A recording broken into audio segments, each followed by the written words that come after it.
ሰላም ጤና ይስጥልን ውድ የቻናላችን ተከታታዮች የፕሮግራማችን ቤተሰቦች፣ ይህ አብዲራዋ ቲዩብ ነው። ፕሮግራማችንን ላይክ በማድረግ እንዲጀምሩ፣ ላይክ ስታደርጉ የዚህም ፕሮግራም ተደራሽነት ተደማጭነት ከፍ ስለሚያደርግ ላይክ እያደረጋችሁ እንድታደምጡን፣ አዲስ ሆናችሁ ሰብስክራይብ በማድረግ ለዚህ ቻናል ቤተሰብ እንድትሆኑ የደወል ምልክቷን እየተጫናችሁ ለቻናላችን ቤተሰብ እንድትሆኑ በአክብሮት እየጋበዝን፣ እንዲሁም ይህንን ፕሮግራም ከሀገር ውጭ የምታደምጡ የቻናላችን ተከታታዮች ድጋፋችሁም በሱፐር ስቲከር፣ ሱፐር ቻት፣ ሱፐር ታንክስ ለቻናላችን እንድታበረክቱ እንደ ሁል ጊዜው በአክብሮት እየጋበዝን፣ ትናንት በተደረጉ የፕሪሚየር ሊግ ጨዋታዎች የተመዘገቡ ውጤቶችን በሁለት ታላላቅ ክለቦች አራተኛና አምስተኛ ደረጃ ላይ መቀመጥ የቻሉ በሜዳቸውና ከሜዳቸው ውጭ ባደረጉት ጨዋታ እንግዲህ በአቻ ውጤት የተጠናቀቀውን የምሽቱን የቼልሲና የማንቸስተር ዩናይትድ ጨዋታን ትኩረት አድርገን በዚህ ፕሮግራም እንቃኛለን። ከዚህ ፕሮግራም በመቀጠል ዛሬ የሚደረገውን የሰንደርላንድና የሊቨርፑልን፣ ማንቸስተር ሲቲ ከፉላም የሚያደርጉትንም ጨዋታ ቅድመ ጨዋታ ነጥቦች ላይ የምንወያይበትን ፕሮግራም ይዘላችሁ እንመጣለን። በምሽቱ ጨዋታ እንግዲህ አስደናቂ ውጤቶች ተመዝግበዋል። ያልተጠበቁ ውጤቶችም የተከሰቱበት አስገራሚ የማክሰኞ ምሽት የጨዋታ መርሃ ግብር ነበር። ቼልሲ በሜዳው ሊድስን አስተናግዶ 2-2 ሲለያይ ወደ ለንደን ኦሎምፒክ ስቴዲየም የተጓዘው ማንቸስተር ዩናይትድ ከአራት ተከታታይ ጨዋታ አስደናቂ ድል በኋላ የማይክል ካሪክ ማንቸስተር ዩናይትድ በዌስትሃም ስቴዲየም 1-1 በሆነ ውጤት መለያየት ችሏል። ቼልሲ በሜዳውና በደጋፊው ፊት ነበር 2-0 እየመራ የጨዋታውን አብዛኛውን ክፍለ ጊዜ ቆይቶ ከረፍት መልስ በተቆጠረበት 2 ግብ ከሊድስ ዩናይትድ ጋር ባቻ ውጤት ማጠናቀቅ የቻለው ማንቸስተር ዩናይትድ የጨዋታውን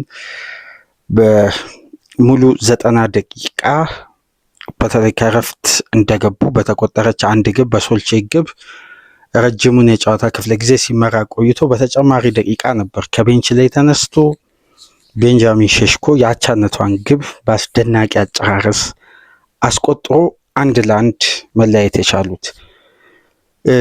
በምሽቱ እንግዲህ ያልተጠበቁ ውጤቶች ተመዝግበዋል። ምናልባት በዚህ ሳምንት ትልቅ ልንሰማ ከምንችላቸው ዜናዎች መካከል የቶትናሙ አሰልጣኝ ቶማስ ፍራንክ በስራቸው ላይ የመቆየታቸው ጉዳይ ትልቅ አደጋ ውስጥ መግባቱን የበለጠ ጫናውን ከፍ ያደረገ ውጤት በቶትናም ስቴዲየም ኒውካስል ዩናይትድ ቶትናምን 2-1 በማሸነፍ የቶማስ ፍራንክ ስራ በከፍተኛ ሁኔታ አደጋ ላይ መውደቁን፣ ክለቡም እንግዲህ ያለበት ደረጃና ያለፉትን ጊዜያት ያስመዘገበው ውጤት አሁን ላይ ለተቀመጠበት ደረጃ መነሻ ነው። በተጨማሪም የአሰልጣኙ ውጤታማ ሲዝን አለማሳለፉን ተከትሎ ምናልባት ቶማስ ፍራንክ አሁን ላይ ከስራቸው ሊሰናበቱ ከሚችሉ የፕሪሚየር ሊግ አሰልጣኞች አንዱ ሆነዋል። ኤቨርተን በሜዳው እንግዲህ በ10 ተጫዋች በበርንማውዝ 2-1 ሽንፈት አስተናግዷል። እስቲ በማንቸስተር ዩናይትድ ያቻ ውጤት፣ በቼልሲ ያቻ ውጤት በሁለቱ ጨዋታዎች ዙሪያ መነሳት ያለባቸውን ነጥቦችን እናንሳና ከዚህ ፕሮግራም በመቀጠል ዛሬ በሚደረጉ ጨዋታዎች ዙሪያ ቆይታ የምናደርግበትን ሌሎች ነጥቦችን ይዘን እንመለሳለን።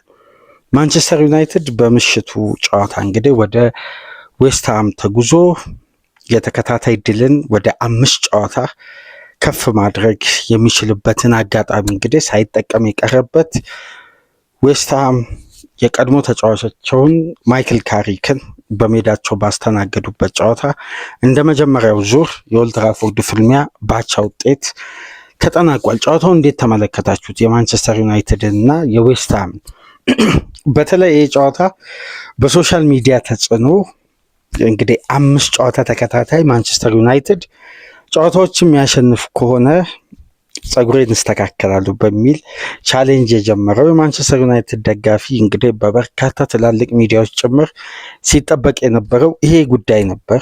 የበለጠ ትኩረት ስቦ የነበረው ማንቸስተር ዩናይትድ እንግዲህ አቻ መለያየቱን ተከትሎ ተጨማሪ ሌላ ተከታታይ 5 ጨዋታ የማሸነፍ ግዴታ ተቀምጦበታል። ለዚህ የሶሻል ሚዲያ ተጽዕኖ ፈጣሪ የማንቸስተር ዩናይትድ ደጋፊ። ነገር ግን አንገብጋቢነቱ ውጤት ነው፣ የቡድን ውጤት ነው። አሁን ሚዲያው ላይ የተደረገው ትኩረትና ያገኘው ከፍተኛ ተጽዕኖ ሲታይ ለማንቸስተር ዩናይትድ የዛ ግለሰብ ጸጉር መስተካከል ሳይሆን የያዘውን ፎርም በተጠናከረ መልኩ ማስቀጠል እንጂ የደጋፊ በዚህ ደረጃ ክለቡ ላይ ሚዲያው በዚህ ደረጃ ጫና መፍጠር ያለበት አይመስለኝም በግሌ ይህን ጉዳይ ስመለከት። ምክንያቱም ማንቸስተር ዩናይትድ በማይክል ካሪክ ውስጥ አስደናቂ ጉዞ እያደረገ በምሽቱም ጨዋታ ዶሚኔት ማድረግ ቢችልም በተለይ ከኳስ ጋር፣ ነገር ግን የኑኖ ስፒሪቶ ሳንቶስ ኳስ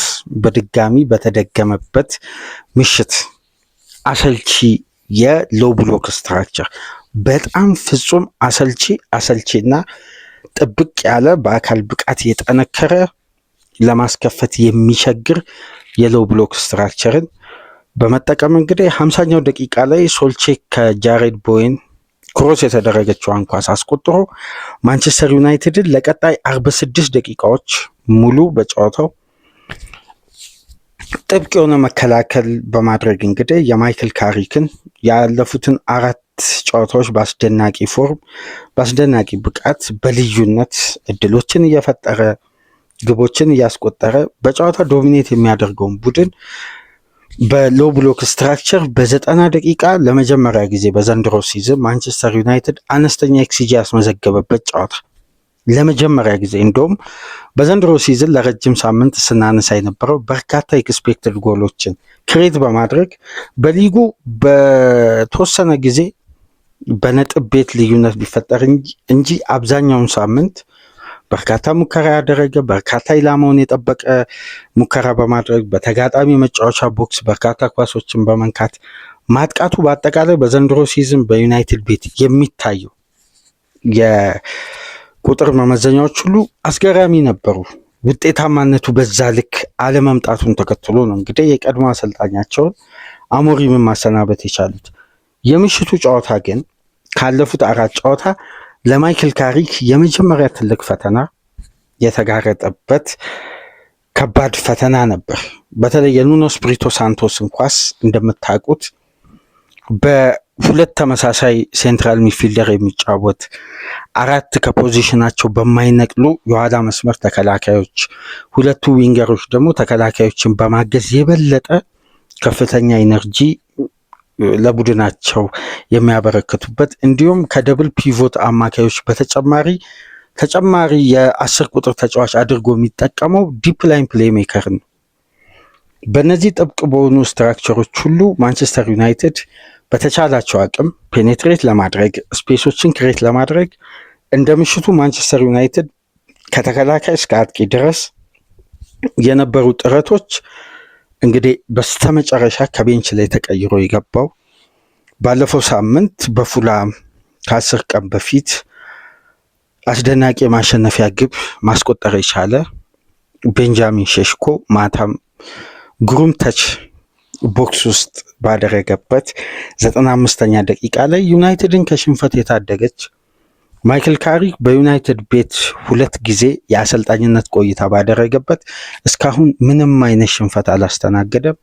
የትናንትናው በዘንድሮ የውድድር ዓመት ከ4 ተከታታይ ጨዋታ በኋላ የተመዘገበ ያቻ ውጤት ነው። ነገር ግን የኑኖ ስፒሪቶ ሳንቶስ የጨዋታ ስትራክቸር ለማይክል ካሪክ አዲስ ፈተና ሲሆን ለምንድነው ካለፉት ጨዋታዎች በምሽቱ ጨዋታ ማንቸስተር ዩናይትድ እድሎችን እንደ ቀድሞ ለመፍጠር የተቸገረበት በርካታ ሙከራዎችን፣ ጥረቶችን፣ ስፔሶችን ያጣበት ዋነኛ ምክንያት ምንድን ነው? ካለፉት ጨዋታዎች መመዘኛ አንዳንድ ጉዳዮች እስቲ መነሻ አድርገን እንወያይ። በተለይ በማንቸስተር ዩናይትድ በዘንድሮ ሲዝን አንድ የምንመለከተው ስታት አለ። ማንቸስተር ዩናይትድ በጨዋታ ከ48 በመቶ የኳስ ቁጥጥር ብልጫ በታች በጨዋታው ላይ ኳስን ኮንትሮል ለማድረግ ከጣረና በርካታ የኳስ ቁጥጥር ድርሻ ተጋጣሚ ከወሰደ ማንቸስተር ዩናይትድ እንደነዚህ አይነት ጨዋታዎች ላይ በማሸነፍና በተለይ በአማካይ በነዚህ ቁጥሮች በነዚህ የኳስ ቁጥጥር ላይ ማንቸስተር ዩናይትድ በጨዋታ የሚሞክራቸው የሙከራ መጠን ኢላማውን የጠበቀ እንዲሁም የሚያስቆጥረው አማካይ ጎል ከየትኛውም ፊክስቸር በላይ ነው። ከ2.1 ግብ በላይ ያስቆጥራል በየጨዋታው። ይሄ ማለት ተጋጣሚ በኳስ ቁጥጥር በኩል ከፍተኛውን ድርሻ ሲወስድ፣ ለምሳሌ በማይክል ካሪክ ውስጥ ማንቸስተር ዩናይትድ ያሸነፋቸውን 4ቱንም ጨዋታዎች ብንመለከት በ4ቱም ጨዋታ በኳስ ቁጥጥር በኩል ተጋጣሚ ከማንቸስተር የተሻለ ኳስን መቆጣጠር ችሏል። ነገር ግን ቻንሶችን ክሬት በማድረግ ኢላማቸውን የጠበቁ ሙከራዎችን በማድረግ ግቦችን በማስቆጠር ኳሊቲ የሆነ የፋይናል ሰርድ እንቅስቃሴ በማሳየት ማንቸስተር ዩናይትድ ነው ቅድሚያ የሚወስደው። ነገር ግን በኳስ ቁጥጥሩ በኩል ተጋጣሚ በማንቸስተር ሜዳ ከሜዳም ውጭ ኳስን ዶሚኔት ያደርጋል።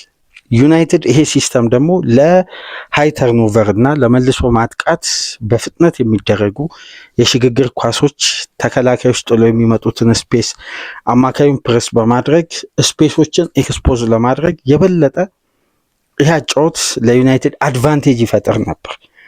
በምሽቱ ጨዋታ እንግዲህ ኑኖ ስፒሪቶ ሳንቶስ ካለውም የፕሪሚየር ሊግ ኤክስፒሪየንስ እና ረጅም ዓመት በያዘው የጨዋታ ስትራክቸር ቀደም ብሎ ግን ማስቆጠር ያንን ውጤት ለማስጠበቅ የትኛውንም መስዋዕትነት የሚከፍል የበለጠ መከላከልን አዘንብሎ የተገኙ አጋጣሚዎችን ለማስቆጠር የመልሶ ማጥቃት ቡድንን ነው በአብዛኛው ሲገነባ የምናውቀው።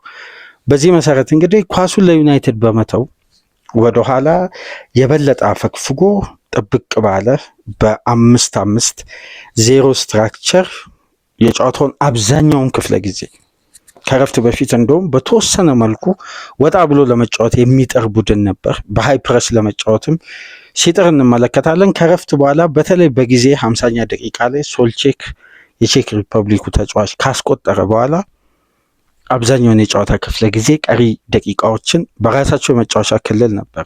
በደም ከተመለከታችሁ ሁለቱ ፉልባኮች ዲዩፍ እና ቢሳካ ከራሳቸው የመጫወቻ ክልል ከቦክስ ሳይወጡ ተደጋጋሚ ማንቸስተር ዩናይትድ ጥረት ይስተዋል ነበር። የዲሳሲ መምጣት የተከላካይ ክፍሉን ጥንካሬ ከፍ እንዳደረገ ያለፉትን ጨዋታ ስንመለከት ነበር። በትናንት ምሽቱም ጨዋታ ዲሳሲ በተከላካይ ስፍራው ላይ በርካታ ክሊራንስን በማድረግ የጋራ ኳሶች ላይ በማሸነፍ በዌስትሃም ላይ የሚደረጉ ኢላማቸውን የጠበቁ ሙከራዎችን የበለጠ ብሎክ እያደረገ በርካታ የዲፌንሲቭ አክሽኖችን ሲፈጽም ነበር ከማብሪፓኖስ ጋር በመሆን እና ማንቸስተር ዩናይትድ በእንደነዚህ አይነት ጨዋታዎች የበለጠ ጌሙን ኮንትሮል አድርጎ ዶሚኔት ሲያደርግ እነዛ ስፔሶችን ለመጠቀም የተዘጋጀበት የተሰራበት ስትራክቸር ሁሉ ለዩናይትድ ውጤታማ አይሆን።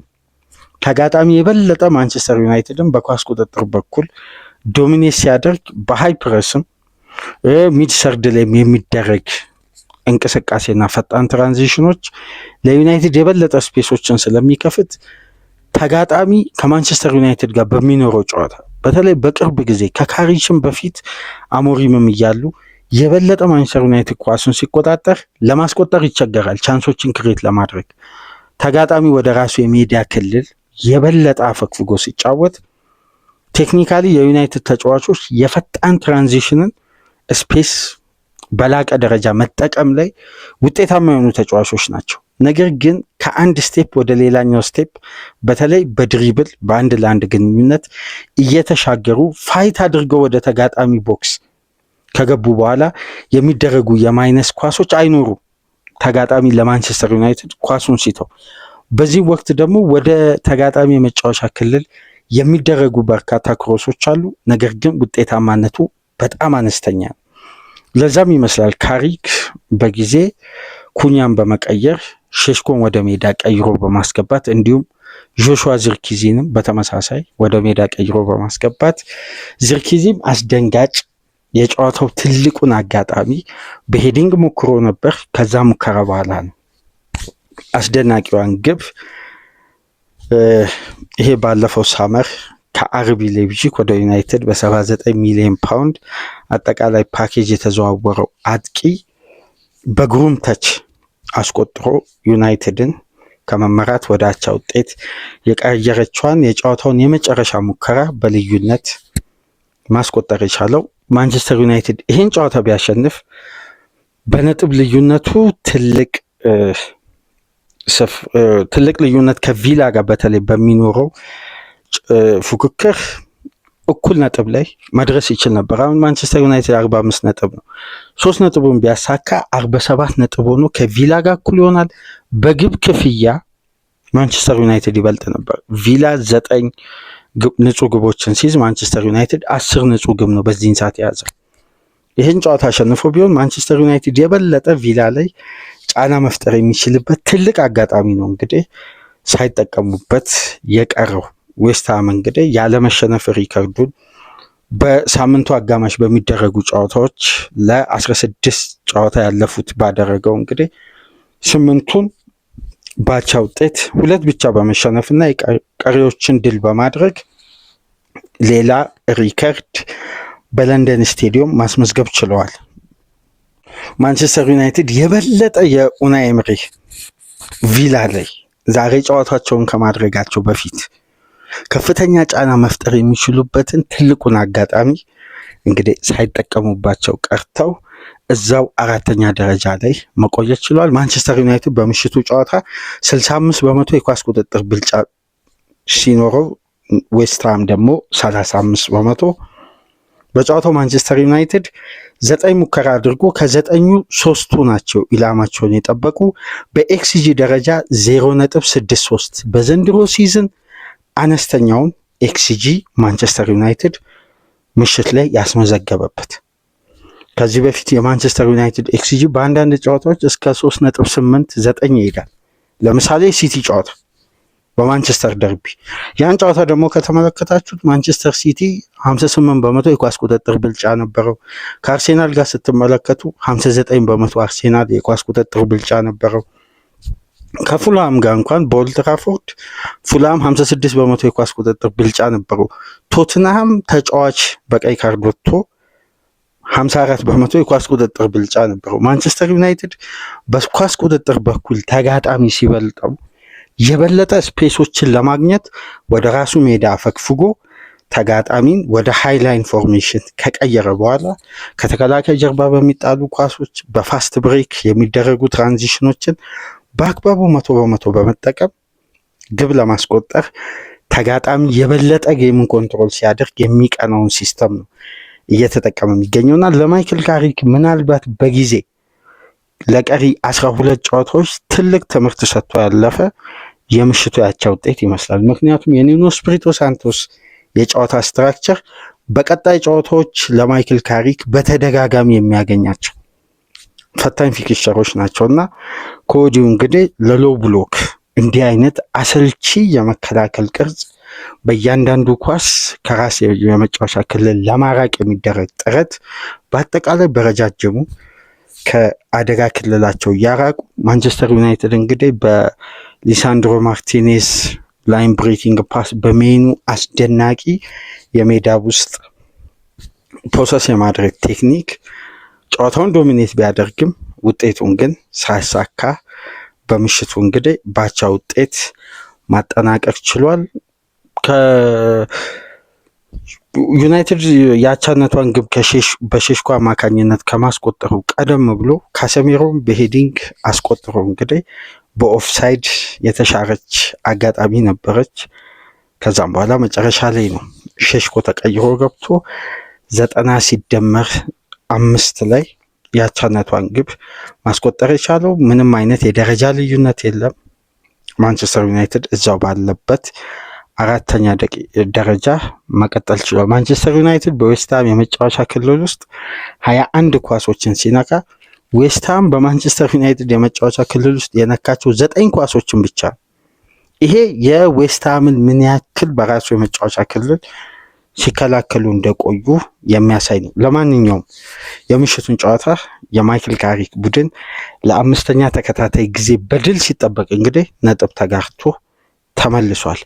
የለንደኑ ፍልሚያ በዌስትሃም ስቴዲየም የተደረገው በ1-1 ውጤት ተጠናቋል ማለት ነው። እስቲ ወደ ሁለተኛው ትኩረታችን እንሂድ። የሊያም ሮሲኒየር ቼልሲ በሜዳው ሊድስ ዩናይትድን አስተናገደ። 2-2 ተጠናቀቀ። ይሄ ጨዋታ በርካታ ትዕይንቶች የታዩበት ነው። ታክቲካል የጨዋታ ፕላን ለውጥ ያመጣው የውጤት ለውጥ 100%። ዳንኤል ፋርኬ በጨዋታው ላይ የተመለከቱትን ቅኝት የቼልሲን ኢነርጂ ሊያዳክም የሚችል ታክቲካዊ ለውጥ አመጡ፣ ውጤቱን ቀየሩ። ጨዋታው በተጀመረ 24ኛ ደቂቃ ላይ አስደናቂ የፋስት ብሬክ ግብ የተመለከት ነው።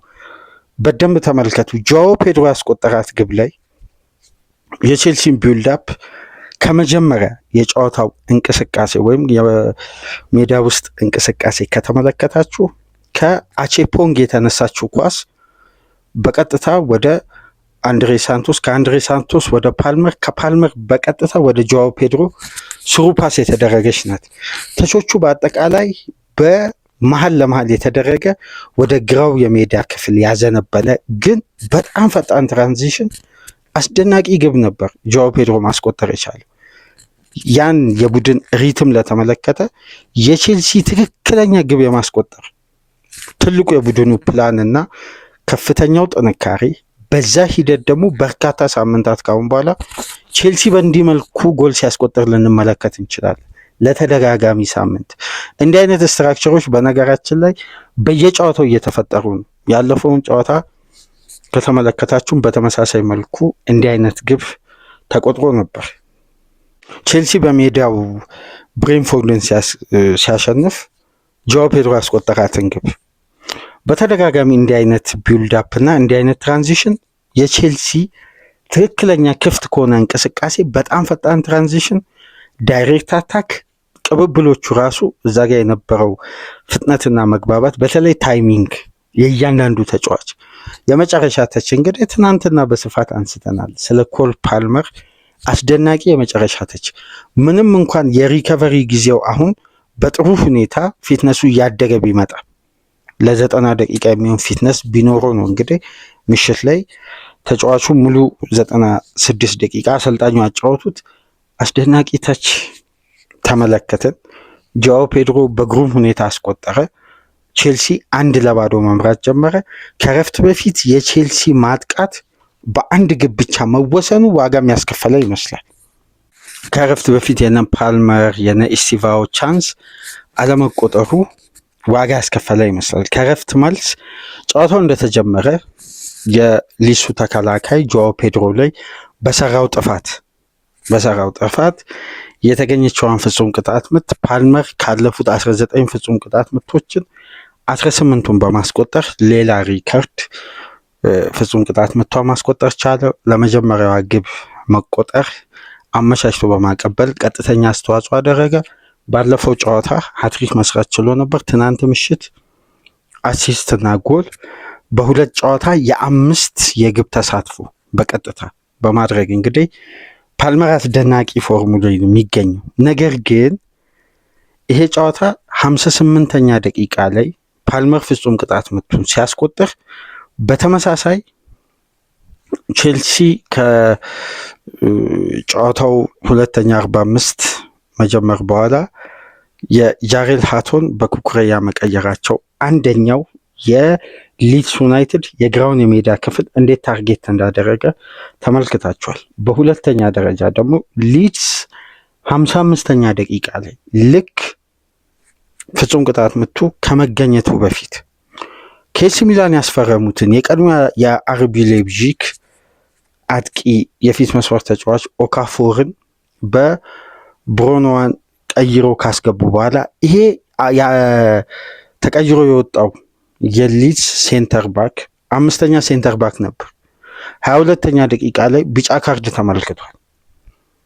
ልክ ይህን ተጫዋች 55ኛ ደቂቃ ላይ ሊድስ ሲቀይር ወደ 4-4-2 ፎርሜሽን ጨዋታውን በመቀየር ከነበራቸው የጨዋታ ስትራክቸር ከባክ 5 ወደ ባክ 4 ተቀየረ። አንድ ትርፍ አማካይ ከፊት መስመር በኩል እየወጣ እየገባ የሚያግዝ በአካል ብቃት ግዙፍ የሆነ እንደ ፊት መስመር እንደ ሐሰተኛ ተጫዋች የተሰለፈውን ተጫዋች ወደ አማካይ ስፍራ በመመለስ ኦካፎርን የፊት መስመር አጥቂ አድርገው ነበር ዳንኤል ፋርኬ 55ኛ ደቂቃ ላይ ለውጥ ያደረጉት። በዚህ መሰረት የአማካይ ክፍሉ ኮምፓክት ሆነ የበለጠ እና አንድ ትርፍ ተጫዋች ወደ ተጋጣሚ የመጫወቻ ክልል አድቫንቴጅ አገኙ። ከነበረው የባክ 5 ስትራክቸር ወደ ባክ 4 ሲቀየር የማጥቃቱ እንቅስቃሴ በሊድስ በኩል በበለጠ ተቀናጅቶ እያንዳንዱ የሜዳ ክፍል ላይ 2-2 በመሆን ለቼልሲ ፈተና የሆነ ፕሬሲንግ በተለይ በቼልሲ በኩል አንድ የተመለከትነው ጉዳይና በስተመጨረሻ አሰልጣኙ አቼፖንግ ላይ ወሰኑና ፎፋናን 79 ደቂቃ ላይ አስገቡ። ሁለቱ ግብ ከተቆጠረ በኋላ ይሄ ትልቅ ሪስክ ነው። መጀመሪያ ነበር ያ የግራውን የሜዳ ክፍል በሃቶ ሲያጠናክሩ የግድ ሴንተር ባክ ላይ በተሻለ ኤክስፒሪየንስ ፎፋና ያስፈልግ ነበር። ትልቁ ክፍተት ጋፕ የተፈጠረው እዚህ ጋር ነው። በማጥቃቱ በኩል ኤክስፒሪየንስ ያለውን አጥቂ ሊስ በፊት መስመር በኩል ሲያስገባ ቼልሲም በተመሳሳይ ለውጡ የኩኩሬያን በሃቶ ባደረጉበት ሰዓት በተመሳሳይ እዛ ቦታ ላይ ያንን ለውጥ ማድረግ ይችሉ ነበር። ሊያም ሮሲነር ለመጀመሪያ ጊዜ ታክቲካሊ ሊድስ የተገኘውን አድቫንቴጅ በቀጥታ መጠቀም ቻለ። በጨዋታው 2 ኢላማውን የጠበቀ ሙከራን ያደረገው፣ ሁለቱንም አስቆጠሩ። 3ን የሞከሩት 2ቱ ተቆጠረ። ይሄ በቃ በጨዋታው ላይ የነበረውን ትኩረትና የተፈጠረውን ስፔስ በተለይ አማካይ ስፍራ ላይ የአንድሬ ሳንቶስ ሌላ አስደናቂ የጨዋታ ክፍለ ጊዜ በቼልሲ በኩል ምርጥ የነበረበት በአማካይ ስፍራ እንግዲህ ለቼልሲ ዋና የአማካይ ክፍሉ ቤዝመንት አስደናቂ ነበር። የዚህ ተጫዋች የጋራ ኳሶችን በማሸነፍ ተከላካይ ክፍሉ እንዳይጋለጥ የነበረው ታጋይነትና ፈታኙን የሊድስ የጋራ ኳስን የማሸነፍ ጥንካሬው ልዩ ነበር። ታዲያ ሊድሶች ቼልሲን የበለጠ በራሳቸው የመጫወቻ ክልል ወይም ቼልሲ ከራሱ የመጫወቻ ክልል ሲወጣ እያንዳንዱ ንክኪ በሴንተር ባኮች በፉል ባኮች አማካዩንም ያካተተ ስለሆነ በ4-4-2 እያንዳንዱን ስፔስ በተናጥል በተጫዋቾች ፕረስ በማድረግ የጋራ ኳሶች ላይ ደብላፕ በማድረግ የፈጠሩት ጫና በ6 ደቂቃ ልዩነት ነው 2 ግብ ማስቆጠር የቻሉት። የመጀመሪያው ግብ በተሰራው ጥፋት የተገኘችውን ፍጹም ቅጣት ምት ኒሜቻ 67ኛ ደቂቃ ላይ አስቆጠረ። በ6 ደቂቃ ልዩነት ኦካፎር ማስቆጠር ቻለ። እዚህ ጋር ግን የምንመለከተው በቢልድ አፑ ላይ ኒሜቻ በእጁ ነክቷል ኳሱ ከቼልሲ ሁለተኛውን ግብ ሲያስተናግድ። በዛ እንቅስቃሴ ላይ እንግዲህ ከተመለከትነው ጉዳይ መካከል እጁን የነካው ወይም ተጫዋቹ ሆን ብሎ አይደለም ኳሱን የነካው አክሲዴንታል ነው በሚል በቀጥታ አንደኛ ኳሱን አልተጠቀመም በሚል፣ ሁለተኛ ደግሞ ሆን ብሎ አልነካም አክሲዴንታል ነው በሚል የዕለቱ ቫር ክሪክ ፖልሰን ያለፈው ሳምንት ማንቸስተር ሲቲን እና ሊቨርፑልን ሲዳኙ የነበሩ የመሃል ዳኛ ግቡ እንዲጸድቅ ቢልዳፑ ላይ ምንም አይነት ክፍተት የለም በማለት ጆን ብሩክስ ጨዋታውን እንዲያስቀጥሉት ወይም ግቡ እንዲጸድቅ ገልጸዋል። ነገር ግን ይሄ ህግ አተረጓጎሙ እንግዲህ በተለያየ መልኩ ነው የሚወጣው። ያን ኳስ በእጁ መንካቱ ግልጽ ነው 100%። ግን አክሲዴንታል የሚባለውን ትናንትና ነው ለመጀመሪያ ጊዜ በግሌ የሰማሁት። በቢልዳፑ በኩል የፈለገ ነገር ቢሆን ወደ ግብ አድቫንቴጅነት የሚቀየር ወደ ተጋጣሚ የአደጋ ክልል ውስጥ የነበረ የጨዋታ እንቅስቃሴ ነው። እንደውም ተጫዋቾች የተጋጣሚ ተጫዋቾች በእጅ ሲነካ የሚባለው ምንድነው? በናቹራል ፖዚሽን ነው አይደለም። የትናንትናው ደግሞ አዲስ በቫር በኩል የሰማነው ህግ ነው። አክሲዴንታል ነው እንጂ በቀጥታ ሆን ብሎ አይደለም የነካው። በተጨማሪ ደግሞ ኳሱን አልተጠቀመም ወይም እሱ አይደለም ለማስቆጠር የተጠቀመው። ስለዚህ ያ ተጫዋች ሌላ ተጫዋች ኳሱን ተጠቅሞ ስላስቆጠረ በቢልድ አፑ በኩል በእጅ መነካቱ የሚፈጥረው ምንም አይነት ልዩነት የለም፣ ሆን ተብሎ የተነካ ኳስ አይደለም በሚል ግቡን አስድቀውታል። ይሄ ህግ እንግዲህ በተለየ መልኩ ትናንትና ደግሞ የሰማነው ሌላ አዲስ ህግ ነው። ቼልሲ በዚህ ጨዋታ በተደጋጋሚ ባደረገው ጥረት የጨዋታው ትልቁ አጋጣሚ ቼልሲ በዚህ ጨዋታ 3.7 ኤክስጂ ክሬት አድርጓል። ለመጀመሪያ ጊዜ አንድ ቡድን ሳያሸንፍ ከ3.7 ኤክስጂ እና ከዛ በላይ ክሬት አድርጎ ድል ሳያደርግ የወጣበት የመጀመሪያ የፕሪሚየር ሊግ ጨዋታ ነው። ቼልሲ ለመጀመሪያ ጊዜ 2-0 እየመራ በሜዳው 2-2 ሲወጣ ከረጅም ጊዜያት በኋላ ለመጀመሪያ ጊዜ ታስታውሳላችሁ። ባለፈው ሳምንት ቼልሲ በሜዳው ዌስትሃምን 2-0 ከመመራት ካምባክ አድርጎ 3-2 ሲያሸንፍ ከ57 የውድድር ዓመት በኋላ መሆኑን ስናነሳ ነበር። አሁን ደግሞ ቼልሲ 2-0 የመራበትን ጨዋታ 2-2 ሲወጣ ከረጅም ጊዜ በኋላ ነው። በተጨማሪም ሊያም ሮሲኔር በአሰልጣኝነት ዘመናቸው በሃል ሲቲ በደርቢ ካውንቲም እያሉ ሊስን ባገኙበት ያለፉት 3 ጨዋታ የትኛውንም ጨዋታ አሸንፈው አያውቁም፣ የትናንት ምሽቱን ጨምሮ። ይሄ አስደናቂ ሪካርድ ነው። ነገር ግን የጨዋታው ትልቁ አጋጣሚ አሁን የቼልሲ ደጋፊዎችን በምሽቱ ጨዋታ የበለጠ ከተመዘገበው ውጤት በላይ ምሽቱን እንቅልፍ ከሚነሱ እንቅስቃሴዎች መካከል የኮል ፓልመር የጨዋታው 3.7 ኤክስጂ ሲመዘገብ 1 ኤክስጂ ሙሉ የያዘ የመቆጠር ቻንሱ 1 የሆነ ትልቁን ቻንስ ኮል ፓልመር ሳይጠቀም ማይነስ የተደረገለትን ኳስ የሊስን ተጫዋች ግብ ጠባቂ አልፎ ኳስና መረብ ማገናኘት የሚችልበትን ባዶ ኳስ ተገኝቶ እንግዲህ ፓልመር ሳይጠቀምበት ወደ ላይ ነው የሰቀለውና ይህን አጋጣሚ እንግዲህ በእግር ኳስ በርካታ ቴክኒሻል ተጫዋቾች እንዲህ አይነት ኳስ ሲስቱ ተመልክተናል። ቴክኒሻል ባይሆኑም ትላልቅ ተጫዋቾች በትላልቅ ጨዋታ ሲስቱ እንመለከታለን። ለምሳሌ ኬቪን ዲብሮይን የቼልሲ ደጋፊዎች የማይረሱት ከማንቸስተር ሲቲ እና ቼልሲ ሲጫወቱ ራሂም ስተርሊንግ አስደናቂ ማይነስ ኳስ አደረገ።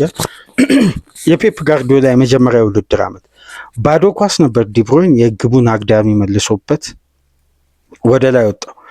ራሂም ስተርሊንግ ከሊዮን ጋር ያቺ ግብ ብትቆጠር ማንቸስተር ሲቲ ወደ ቀጣዩ ዙር ማለፍ ይችል ነበር። ፔፕ ጋርዲዮላ የተንበረከከበት ያበደበት ኳስ ስተርሊንግ ወደ ላይ ሰቀለው። በተጨማሪም ከዚህ በፊት ካኑ በተመሳሳይ ባዶ ኳስ ግብ ጠባቂው የሌለበትም ባዶ ኳስ አግኝቶ ሳይጠቀምበት የቀረው ምናልባት አብዛኛው የእግር ኳስ ቤተሰብ በእግር ኳስ ፈኒ ቪዲዮ ላይ በተለያየ አጋጣሚ ከሚመለከታቸው ጉዳዮች ደግሞ እየተቆጠረ ያለ ግብ ደግሞ በመሳት ቺፖሞቲንግ ፓሪስ ሴን ጀርሜን እና ሜንዝ በሚያደርጉት ጨዋታ ባዶ ኳስ ማለት ኳሷን ባይነካ የሚቆጠር ኳስ ለራሱ ለማስቆጠር ሲጥር የግቡን አግዳሚ መታወጣቸው አጋጣሚ የማይረሳ ነው። የኮል ፓልመር እንግዲህ ከውጤቱ አንጻር የሚያስቆጭ ኳስ ነው። የመቆጠር ቻንሱ 1 ኤክስጂ ሆነ።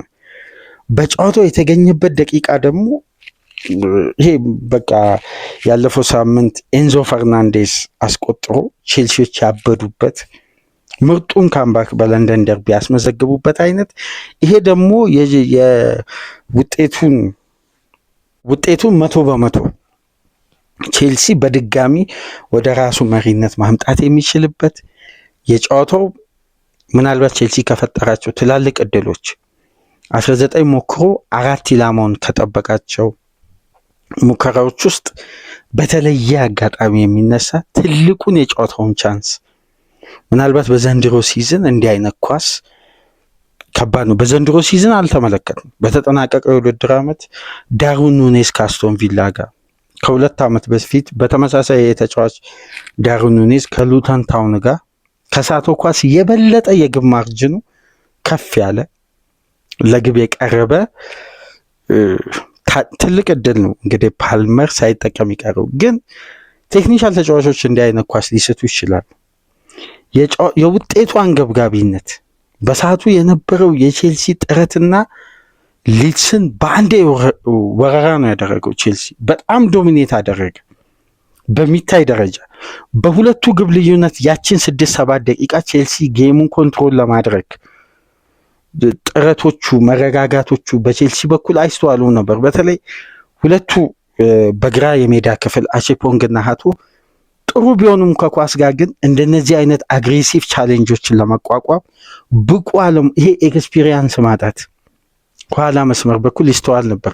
በደም ከተመለከታችሁ ጨዋታውን በቀኙ የሜዳ ክፍል ሳይሆን በግራው የሜዳ ክፍል ነበር የሊስ የመጨረሻ ትኩረት ነበር እና እዛ ኤሪያ ላይ ቼልሲ የበለጠ ኮምፓክት ለመሆን ራሱን ለማደራጀት ገና የማሰቢያ ጊዜ ሲወስድ አከታትሎ በ6 ደቂቃ አስቆጠሩ፣ በራቸውን ዘጉ። ይሄ የሊድስ የዘንድሮ ሲዝን የጨዋታ ስትራክቸር ነው። ቼልሲ እንግዲህ በሚድዊክ በተደረጉ ጨዋታዎች ያለፉት 3 ጨዋታ እንግዲህ በሁለቱ ሽንፈት፣ ይሄ ደግሞ የመጀመሪያ አቻ፣ ምንም አይነት ድል ማስመዝገብ አልቻለም በፕሪሚየር ሊግ። የትናንት ምሽቱ ግን ፓልመር ከሰዓታት አጋጣሚ አንጻር የተገኘው የጨዋታው ሞመንት ሲታሰብ ለቼልሲ ደጋፊ አሳማሚ ነበር። ጨዋታውም በይዘቱ ትንሽ ከበድ ያለ በጣም ፋውሎች የበዙበት የሊያም ሮሲኒየር ቼልሲ ከሰሞኑ በጣም ፈታኝ የፊዚካል ጨዋታዎችን በተከታታይ እያገኙ ነው። ከተመለከታችሁ በጨዋታው ቼልሲ 15 ዱዌሎችን ሲያሸንፍ ሊድስ ዩናይትድ 18። በጨዋታው በአጠቃላይ 24 ፋውሎች ተመዝግበዋል። ቢጫ ካርድ እንኳን በ20 ደቂቃ 5 ተጫዋች ቢጫ ካርድ ተመልክቶ ነበር። በደንብ ጨዋታውን ከረፍት በፊት ካያችሁ በፍጥነት ዳኛው ጆን ብሩክስ ቢጫ ይመዙ ነበር። በ20 ደቂቃ ውስጥ 5 ቢጫ ካርድ፣ ቼልሲም 4 ሊድስም 4 ተጫዋች ቢጫ ካርድ የተመዘገበበት በጣም ፋውሎች የበረከቱበት ፊዚካሊ ጨዋታው ታይት ነበር። ለቼልሲ በአካል ብቃት ደረጃ አድካሚ የነበረ ጨዋታ ነው። ጆዋ ፔድሮ እና ፓልመር በአስደናቂ ቅንጅት ቼልሲ መሪ ማድረግ ቢችሉም ሊድስ ከኋላ ተነስተው 2 አስቆጥረው እንግዲህ በዘንድሮ ሲዝን ከቼልሲ ሊድስ ዩናይትድ 4 ነጥብ መቀበል ችሏል።